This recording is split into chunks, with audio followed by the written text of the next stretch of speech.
Bonsoir à tous, bienvenue sur Histoire et Révélation. Ce soir, j'ai le plaisir de recevoir Jean-Pierre Garnier-Mallet. Nous allons aborder un sujet fort intéressant. On va parler du dédoublement du temps. Et donc, juste avant, je vais lancer le générique et on enchaîne. À tout de suite. Votre soutien est essentiel pour faire grandir la chaîne et continuer à vous proposer des contenus de qualité. Chaque don, quel que soit le montant, me permettra de poursuivre notre passion et de vous offrir toujours plus de vidéos captivantes avec des invités de qualité. Ensemble, faisons de cette chaîne un lieu d'inspiration et de joie. Merci à vous.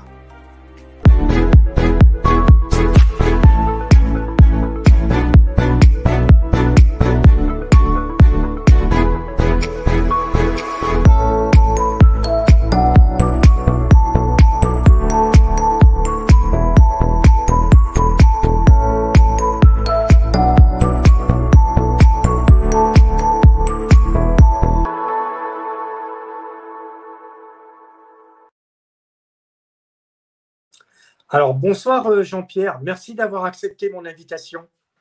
C'est moi qui vous remercie. Alors, avant de commencer, donc, vous êtes physicien titulaire d'un doctorat en mécanique des fluides. Vous êtes l'auteur de plusieurs ouvrages, Changez votre futur par les ouvertures temporelles. Ainsi, le double, comment ça marche, aux éditions Le Temps Présent. Je crois que vous l'avez édité avec votre fille, c'est ça? C'est Vous avec l'avez ma écrit? femme que c'est. Ah, ok. Et donc, comment? Co-signé avec ma femme. Ok. Donc, le dédoublement du temps, concept développé par Jean-Pierre Garnier-Mallet, propose une perspective fascinante sur la perception et l'expérience du temps. Selon cette théorie, chaque individu vit en réalité dans deux temporalités simultanées, le temps dit présent et le temps décalé. C'est pas tout à fait ça, mais enfin bon, c'est compréhensible. En fait, la très grande difficulté de compréhension, c'est de savoir qu'on est présent dans deux temps en même temps. Mais deux temps qui ne s'écoulent pas à la même vitesse, mais qui sont en même temps.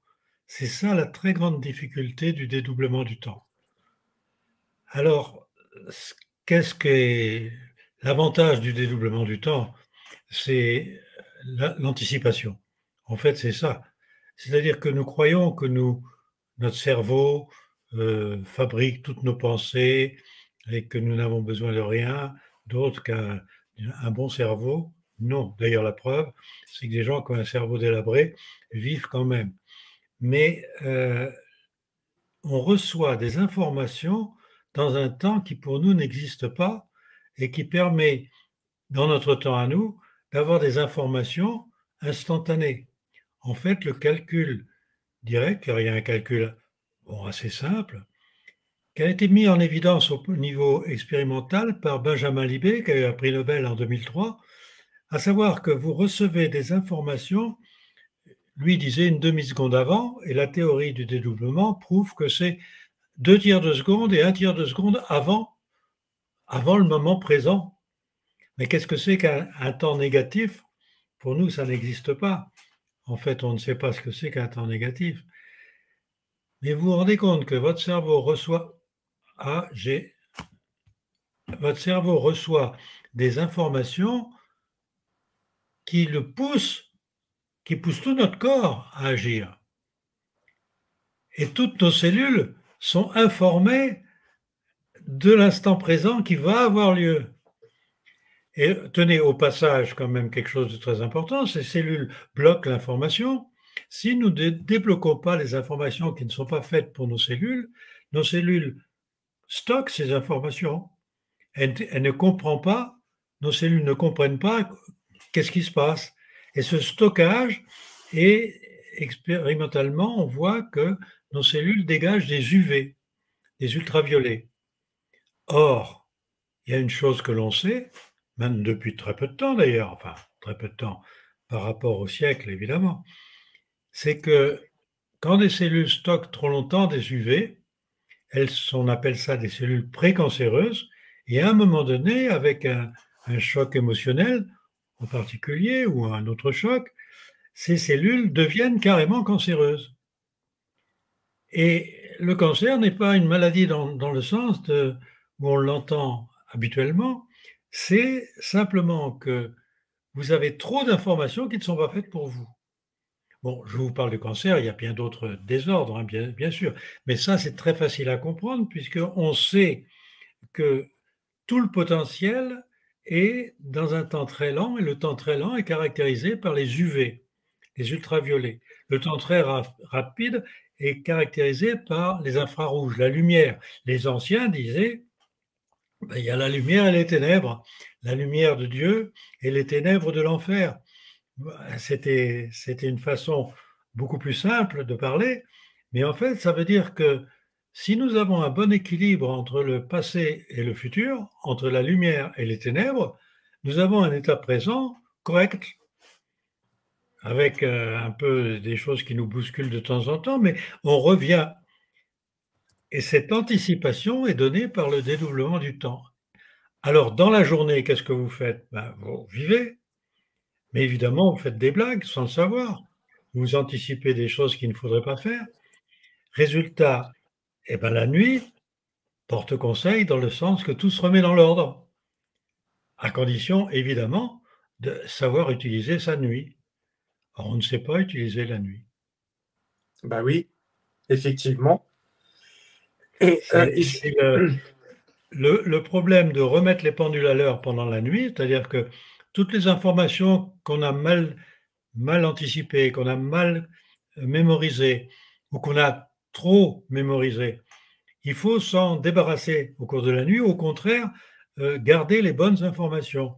Comment savoir cela? Eh bien, la nuit, il se passe une chose, c'est que nous avons un double qui vient vérifier nos informations de la journée, à condition de savoir qu'il y a un double, que ça existe, et qu'il faut savoir que si on ne s'endort pas comme il faut, eh bien, ma foi, le double, il n'est pas là. On peut dire que, à part les enfants qui ont un double en permanence avec eux, mais ce double en permanence avec les enfants, il arrive un moment où l'enfant perd ce double, perd cette protection, il devient adulte, et c'est là où commencent les ennuis. Alors tout ça était connu autrefois. Pourquoi? Parce que on avait besoin de ça pour vivre, on savait que c'était très simple. Il ne faut pas être savant pour vivre quand même. tout à Or, fait. notre civilisation actuelle essaye de nous prouver que pour bien vivre, il faut être diplômé de toutes les matières possibles et imaginables.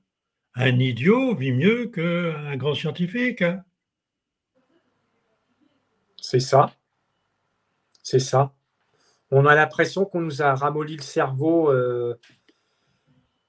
En fait, on a confondu l'intellectualisme, l'intelligence, avec la facilité de vivre. C'est-à-dire que plus vous êtes intelligent, mieux vous allez vivre. C'est totalement faux. Alors, comme on s'en est perçu que c'était faux, après on s'est dit oui, mais il faut avoir les moyens. Alors, on a remplacé ça par de l'argent. Mais l'argent, on s'aperçoit qu'on est tout autant malade quand on est riche que quand on est pauvre.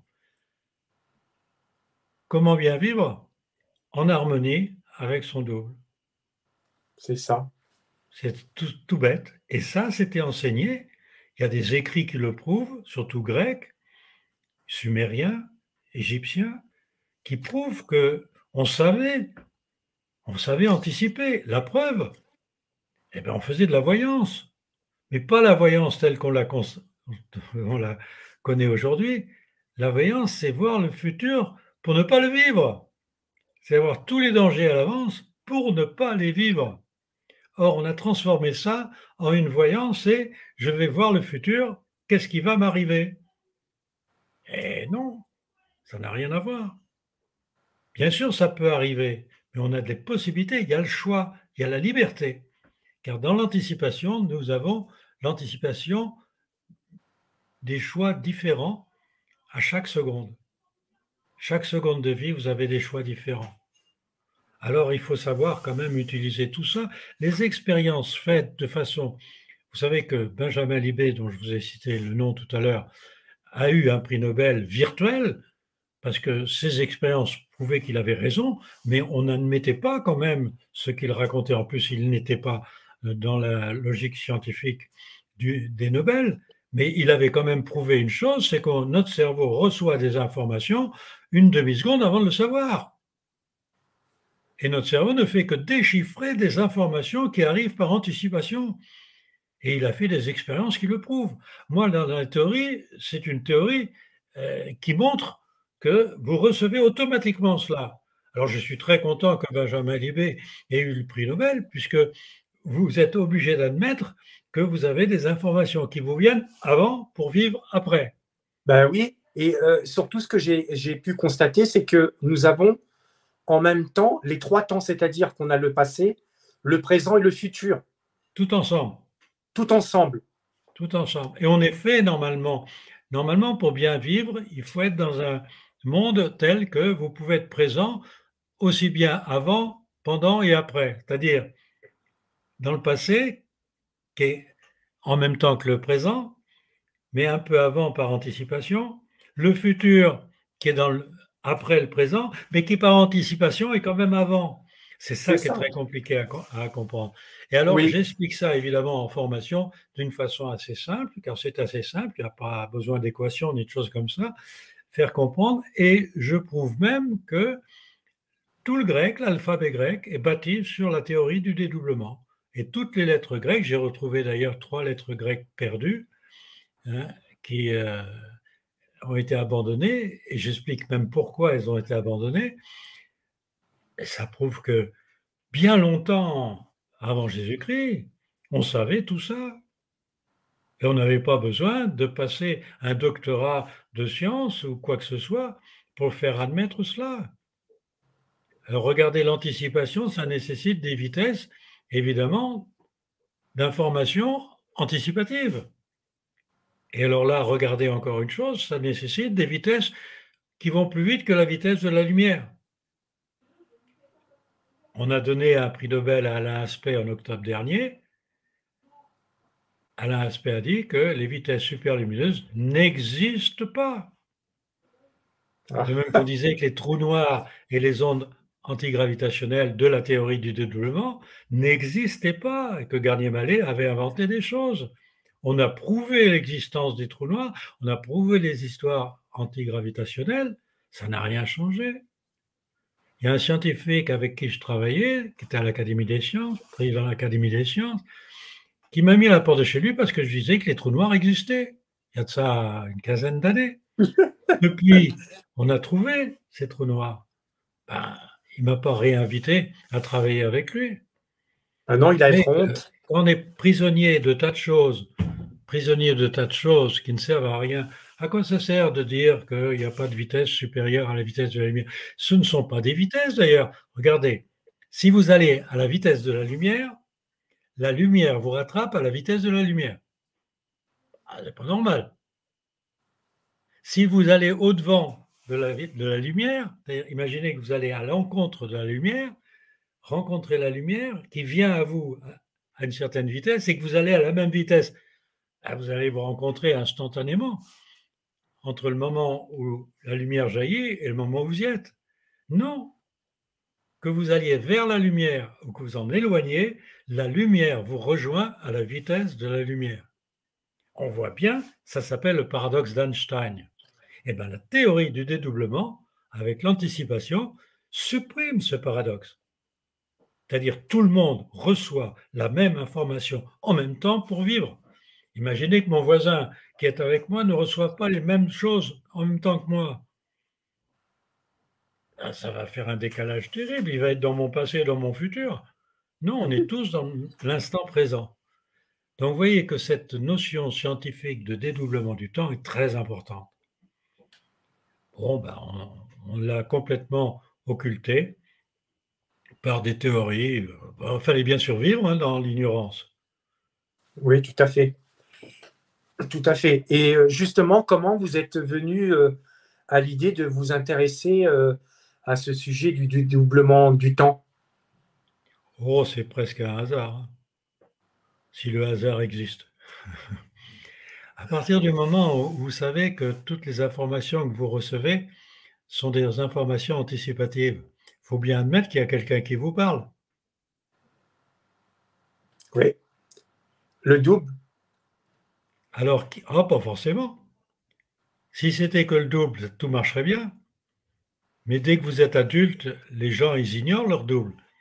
Alors, il y a le futur qui s'empare de notre, comment dire, de notre compréhension, de notre mémoire, et nous vivons les marionnettes de ceux qui sont en fait nos marionnettes. Tout ce que nous faisons fabrique un futur potentiel. Ce futur potentiel, on a le choix. Maintenant, si c'est le futur potentiel qui nous donne l'anticipation, nous devenons marionnettes du futur que nous créons. Et le monde actuel va très mal parce que nous vivons marionnettes des futurs que nous créons par nos pensées. Nos pensées sont terriblement malveillantes à l'égard des autres. Nous récoltons de la malveillance. Alors, autrefois, on appelait ça de l'amour ou de la haine, mais le mot amour et haine ont pris une autre signification. Maintenant, on parle de bienveillance et de malveillance parce que j'avais inventé le mot bienveillance pour supprimer le mot amour. Mais maintenant, tout le monde est bienveillant quand vous écoutez tous les discours. Donc, il va falloir changer le mot bienveillant pour le remplacer par quelque chose d'autre. Parce que bienveillant, ça ne signifie rien. Bienveillant, t'as pensé à telle personne? Ah ben non, pas lui. Et alors? Bienveillant à l'égard de tout le monde, tout le monde. Pensée bienveillante à l'égard de tout le monde. Vous imaginez ça? Eh bien, les Oui. Grecs appelaient ça amoros, l'absence de cause de perturbation moros,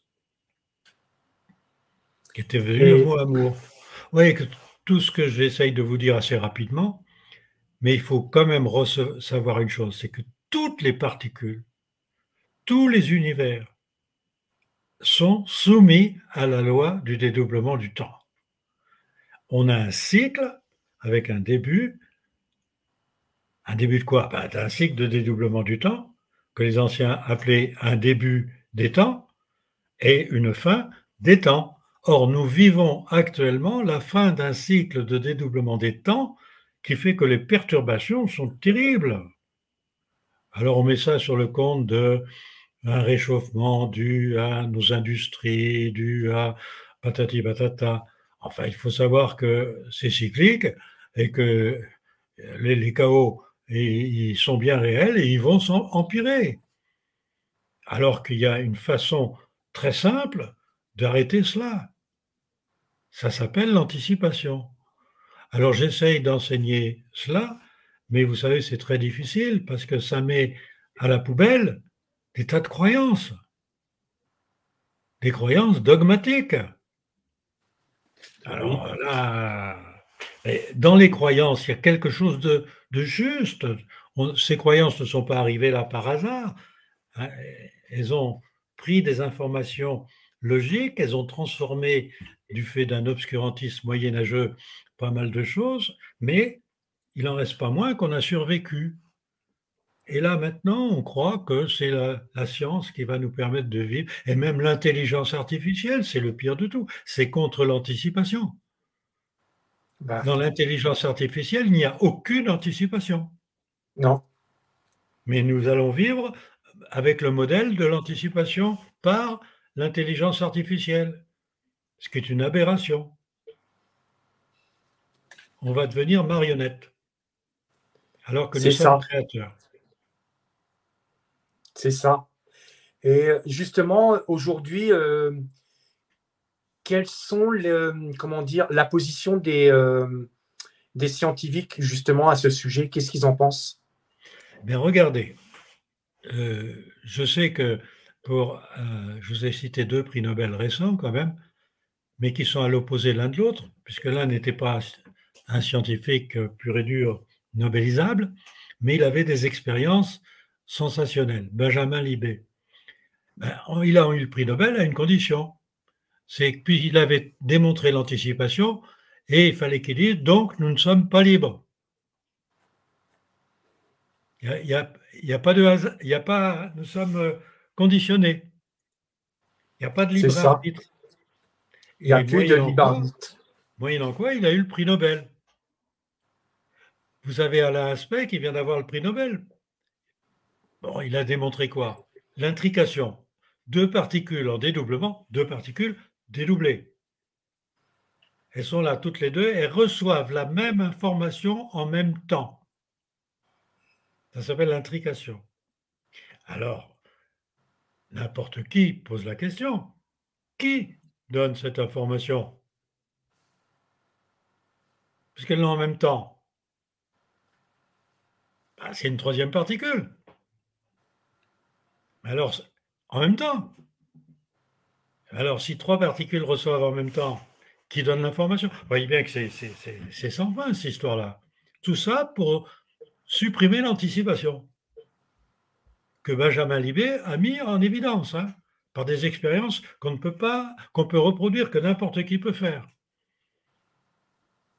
Alors, eh bien, Alain Aspect, il sait bien quand même qu'il y a quelqu'un qui donne l'information. Ben, il faut qu'il y ait des vitesses d'information supérieures à la vitesse de la lumière. Ça s'appelle l'anticipation. Mais le monde actuel ne veut pas entendre parler d'anticipation, car si vous avez l'anticipation, c'est que vous êtes libre. Je peux Oui. choisir. Je n'ai pas besoin de regarder la télé, ni d'écouter l'intelligence artificielle par l'ordinateur. Alors il faut quand même informer de la possibilité pour n'importe qui, même un idiot, s'en sort mieux. Parce qu'un idiot, il vit par anticipation, il ne peut rien apprendre. Enfin, quand j'entends idiot, vous comprenez ce que je veux dire, c'est quelqu'un qui Oui. n'a pas de cerveau. Bon, il y a des gens qui naissent, hein, manque de ci, manque de ça, le cerveau est délabré. Bon, il y a toute forme de délabrement, mais ce délabrement est une protection. Un trisomique qui vient dans une famille protège toute la famille. Pourquoi? Son double est avec lui tout le temps, même adulte. Tandis qu'un homme normal, passé l'âge de 7 ans, le double n'existe plus. Coupure. Adulte. C'était connu ça aussi autrefois. À 7 ans, on devient adulte, c'est-à-dire on est coupé de l'information du double. Mais Et est-ce que avant, il y a de ça fort longtemps, je suppose que le double, il le gardait plus longtemps? Non, non, non, non, ça c'est une histoire de mouvement planétaire qui fait que l'information ne passe plus et que D'accord. c'est là où la nuit est très importante. Mais on le savait, ça, toutes les traditions, même les dernières traditions celtiques étaient là-dedans. Alors après, après, on a perdu la connaissance. C'était prévu, hein, l'obscurantisme du Moyen Âge nous a fait faire perdre énormément de choses. Mais on le savait qu'il allait y avoir ça. C'est cyclique, hein, il y a un phénomène cyclique, ça en un quart d'heure. Mais je donne d'ailleurs des formations pour ceux que ça intéresse, pour qu'ils puissent comprendre et puis même faire comprendre. C'est très important. Et il n'y a pas autre chose que de la logique. Tout est C'est ça. prouvé. C'est Prouvé. ça. Il n'y a aucun dogme. Je crois que vous donnez une conférence à Paris le 16 et le 17 septembre. Oui, C'est ça? oui, je crois qu'il y a, Oui. en effet, le 16 et 17 septembre, une formation à Paris, oui. Oui. Après, vous avez Madrid, mais ça, tout ça, c'est en visioconférence. Madrid, oui. On a. Miami, au mois d'octobre, le Ah oui, 14 et le alors on a 15. Mexico, Miami, on a pour l'Amérique du Sud aussi, pour l'Amérique espagnole aussi. Oui, on a tout ça. Mais ça, disons que faire connaître dans le monde, et bon, la France c'est un petit pays de rien, et puis c'est assez fermé, hein, la France, au niveau des nouveautés. Regardez Alain Aspect, qui connaît Alain Aspect? Pourtant, c'est sensationnel ce qu'il a fait, sensationnel. L'intrication, le calcul de tout ça. Regardez Benjamin Libé, personne ne connaît, personne ne sait qui c'est. C'est quand même des gens sensationnels que ces gens-là. Bon, qu'on les enferme dans des dogmes, ou qu'ils s'enferment eux-mêmes dans des dogmes. Je sais que Benjamin Libé ne s'est jamais enfermé dans des dogmes. Je pense qu'Alain Aspect, hein, qui est toujours. Benjamin Libé, il est mort, mais Alain Aspect est toujours vivant. Je pense qu'il n'est pas enfermé dans des dogmes et que faut bien trouver une explication à l'intrication. Prouver qu'elle existe, calculer tout ça, ok, mais attention, il faut quand même dire et pourquoi ça, à quoi ça sert? Comment ça sert? Tout à fait. Et c'est vrai que on nous enferme dans des. C'est une manipulation mentale. Hein. On nous enferme en effet dans quelque chose qui veut, comment dire, nous rendre un peu comme des robots. Hein. Écoutez celui qui vous dirige, il vous dirige bien, il est informé, suivez-le, suivez le guide, et puis voilà. Bon, non, on est chacun notre propre guide, et on est aussi le guide des autres. C'est-à-dire, on fait partie d'un tout. Il n'y a rien à faire. Hein. On n'est pas seul, on est à la fois un et tout le monde. On est responsable de tout le monde, et chacun est responsable de tout le monde. Les phénomènes anticipatifs sont perturbés par n'importe quelle personne. Donc, chacun a un rôle à jouer pour ne pas perturber le présent de tout le monde. Et c'est ça qu'il faut faire connaître rapidement. Oui. Alors, je peux revenir avec vous quand vous voulez, puisque notre rencontre est d'une demi-heure, mais je suis avec vous, et si vous faites connaître des choses justement qui permettent à chacun, sans être savant, il n'y a besoin de rien, juste de savoir que on est tous capables de vivre en harmonie avec nous-mêmes, c'est-à-dire avec notre double. Il faut quand même savoir aussi une chose, c'est que nous sommes mortels, mais il y a une chose quand même, c'est que si notre double est immortel, ça veut dire que nous sommes immortels, puisque à notre mort, nous refaisons l'union avec notre double. C'est ça. Et ça, c'était aussi connu autrefois, mais maintenant, on a fait des tas de suppositions. Est-ce que Dieu existe? Est-ce que si? Est-ce que ça? Enfin, vous savez bien tout ça, toutes les philosophies qui existent. Mais ce qui compte, c'est que là, vous avez une théorie, un univers, des particules. Le dédoublement est prouvé aussi bien au niveau universel qu'au niveau particulier. Alors, chaque élément, nous sommes faits avec des éléments. Alors, nos éléments à nous ne seraient pas en harmonie avec les éléments qui nous entourent. Qu'est-ce que ça signifie, ça? Et l'intrication qu'on vient de donner, donc le prix Nobel, quand même, c'est une belle chose. Mais il n'y a pas que l'intrication, mais quand même, c'est sensationnel, cette histoire-là. Eh ben, personne n'en parle. C'est ça. Intriquer avec qui? Ben, moi, je dis intriquer avec un double. Oui. Voilà, c'est tout. Et c'est parfaitement scientifique. Il n'y a aucune religion là-dedans, aucun dogme.